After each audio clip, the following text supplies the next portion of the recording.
nothing changes.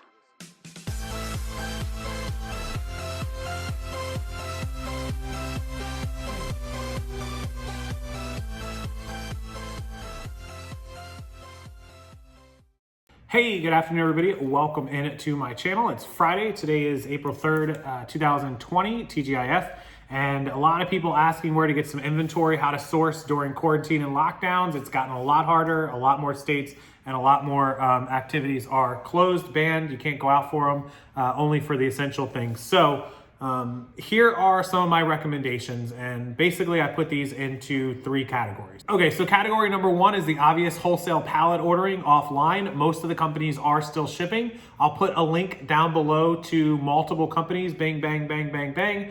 You'll see those below via trading, suncoastliquidators.com, bstock.com, lots of places that you can buy online merchandise. Also through our site, Liquidation Lots for Less on our Shopify store, you can buy inventory that way. So that is number one. The number two way is, and it was up until today, yesterday, I heard Shop Goodwill was shipping. Somebody can confirm or not that they are not shipping any longer, shopgoodwill.com. So those of you that were asking about that, go ahead and remove that from the list if it's true that they're not shopping anymore. Many people did source from shopgoodwill.com, like boxes of jewelry or boxes of belt buckles or boxes of electronics or whatever it was.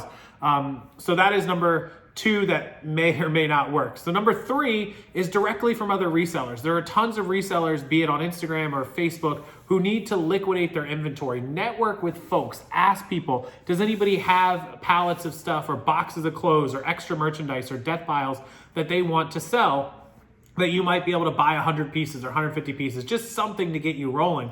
There are a ton of people that have it available. If you have it available and you want me to help move it, I can put it on our Shopify and help people find it because they all go to our store. I'll link that below again as well, where you can go shopping. If you're interested in selling some of your stuff, email me please, liquidationlotsforless@gmail.com. I'll put that email below as well. Okay, so that would be your third way, is to network with it. The fourth way, and I don't want any opinions or any kind of attitudes or nasty comments, I'll delete them down below, is that you can locally source.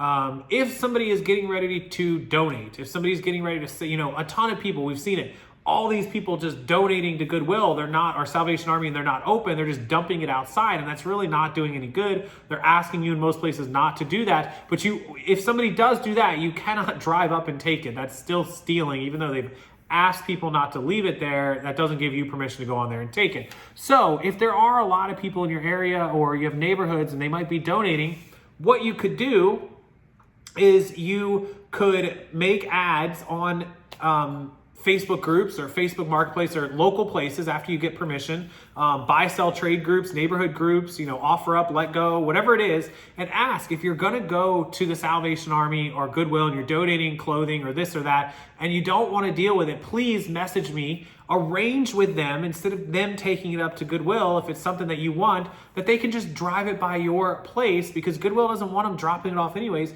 and donate it to you, and you will take care of it beyond that, and take proper precautions. You don't even have to come in contact with them. They could just leave it and drop it and leave, and then you could grab it. You could do deals if somebody wants to sell an entire bag of women's dresses for 20 bucks.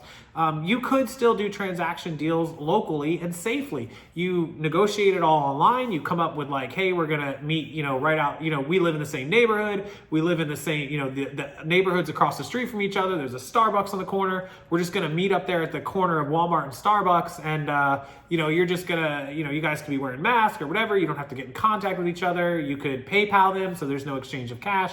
You can really minimize the risk. And people are gonna come on here and say it's not essential, you don't have to do it. Look, people are going to the grocery store where there's 100 people. If you go about it correctly, wash your hands, clean everything off, meet them, minimal contact. Here's your, I've already PayPal'd you 20 bucks or Venmo'd you, or even if you wanted to give them a $20 cash and they wanted to wipe it down, whatever, 20 bucks, take it, exchange it, 20 seconds around each other, back in your car, back home, just to get yourself some inventory to get through a week, 2 weeks, 3 weeks. Look, I know some people are gonna hate on that suggestion, but you gotta be realistic. People still have to feed their families and run a business and make money. So many people are out of a job. They've gotta find a way to make cash. And and a reasonably transacted transaction where you're either in no contact or just seconds of contact, and you're washing your hands and you're doing it properly and you're bringing the merchandise home and cleaning it all off and going about things the right way is not going to endanger anyone anymore. In fact, much less than walking into Walmart where there's 300 people shopping on a given day because